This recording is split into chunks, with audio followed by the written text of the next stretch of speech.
Well, well, well, what have we here? Jared Leto to reprise his role as the Joker for Snyder Cut.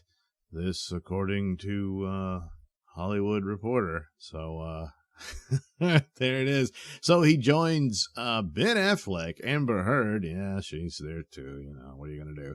And for the reshoots. But wait a minute. Had never heard anything of the Joker being involved in Justice League. So this might be some new footage, and why. Now, some of this you can understand it because they're changing it from a film to a miniseries, a 4-episode miniseries. And you might need some connective tissue in between the episodes to make that work. And so he's doing some reshoots there. Earlier, it was said that Henry Cavill would be involved in that. He said no, but the reshoots have been well underway. And now we hear Jared Leto is there. The others would be, of course, Ben Affleck. Ray Fisher's there as well, which might be why he's very quiet suddenly after all his upsets about what happened during the reshoots of the theatrical Justice League, where he's after Jeff Johns primarily, wants him to have some sort of punishment. The article does say that Jeff Johns and John Berg will not be credited for this film, which stands to reason. They says they volunteered to remove themselves. I don't know if they needed them to do that, how the legalities work, but they had absolutely nothing to do with the original Justice League. So it stood to reason that they wouldn't have any credits for it, as their work was on the Joss Whedon version. So I don't know, maybe a deal was hammered out there, and that's all it was, that they got him to agree to not have any involvement with this whatsoever, and that's why. And so Ray Fisher's happy now. But anyway, I don't even really care about that stuff, because as far as I'm concerned, everyone involved with Snyder Cut won, because it's coming. So what in the world would the Joker have to do with this? Would it be a flashback scene involving Batman's overall story as presented in Batman vs. Superman, where Robin is dead and it appears the Joker was responsible for that, considering, the ha-ha jokes on you painted on the Robin costume? Would that scene be there? Or would it be more of the connective tissue for the DCEU?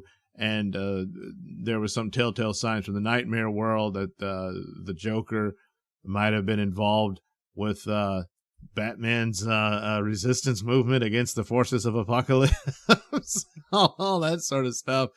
I don't know, but it looks like it's building up a larger narrative. Now, also with the Joker being here, I wonder if this would also give more push and support to releasing the air cut of Suicide Squad, which is pretty much all complete as far as I know from what I have seen about it.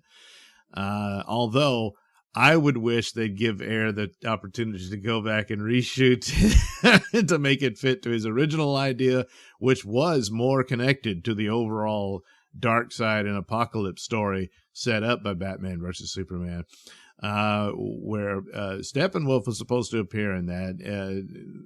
If they didn't want Steppenwolf, then they could have used one of the others, the Granny Goodness or someone like that, to connect it up to the overall story. And I really wish that the Joker had been the main villain of that story. I mean, ultimately, the new god character, whether Steppenwolf or Granny Goodness, would be taking possession of Enchantress and all that sort of stuff.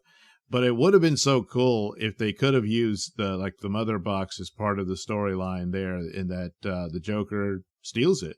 And then the Batman's involvements could be very similar to the animated cartoon of Assault on Arkham, which was a much better plot than the Suicide Squad movie, and where it turns out Batman was there all along in disguise and that sort of thing, and you could work that in, and you wouldn't really need too many additional shots of Batman's involvement. But it would have been, I thought, a better plot for that. I don't know. That's quite a bit of an undertaking, because as I understand it, the Air's plot-wise, for the most part, there's more involvement of the Joker in it.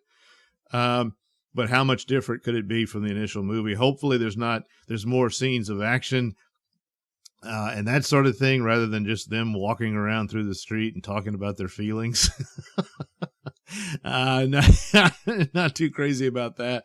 So, but still, having Leto back as the Joker, I think that might make that a possibility. Even better yet would be the possibility of Ben Affleck's Batman story of Batman taking on Deathstroke, and that the Joker could play a part in that as well. And that would bring it all together for HBO Max. And I tell you, this does get a lot of people excited. Didn't care for his performance so much. There's things about it. I thought it was too much of the tattoos and stuff. Some of that it didn't bother me. I think I guess if the understanding is the reason he has the fake teeth is because Batman beat all his teeth out. And if you had that established, might go a good way of making that more acceptable. But at the same time, it really ruined his ability to deliver dialogue. Hey, baby, come to Papa's. It wasn't good, and I think it kind of restricted him. So maybe something could be done with that, and he gets some better teeth. But this does give Jared Leto a second chance at this. He's not one of the favorite of the actors who have played the Joker. But a lot of that is he's harmed by just how the cut was done for Suicide Squad. So this might give him 2 second chances. If the air cut is released, we'll see more of what the work that he did, and also what would his involvement be in Snyder Cut. It probably can't be too many scenes, I would guess, but it certainly seems that they are putting in things in here to expand this just beyond a celebration of the Snyder Cut. Because up until now, I'd never heard anything of the Joker being involved in Justice League. And now, well, here he is, whether that's a flashback or what have you, but nevertheless, he's going to be in it. So that's pretty cool and interesting. And it also undoubtedly opens the door to other aspects and expands on the DC EU. Yeah, and hopefully a sign for, yes, Ben Affleck could return as Batman, more than just for the Flash, but for his own Batman versus Deathstroke movie and or series for HBO Max. All right. Thank you for watching and listening. Why not like and subscribe and check out that link description below. That'll take you to my mini stores and have plenty of goodies for you. Hats, mugs, stickers, posters, all that goody stuff. Plus, you can head over to IndiePlanet.com and pick up a copy of my comic book Night Night. Oh, yeah. Plus, you can also catch my podcast, Mr Nailsin Show, over at RadioMisfits.com. And you can also watch my videos on my channel at BitChute. That's the Mr Nailsin channel on BitChute.com.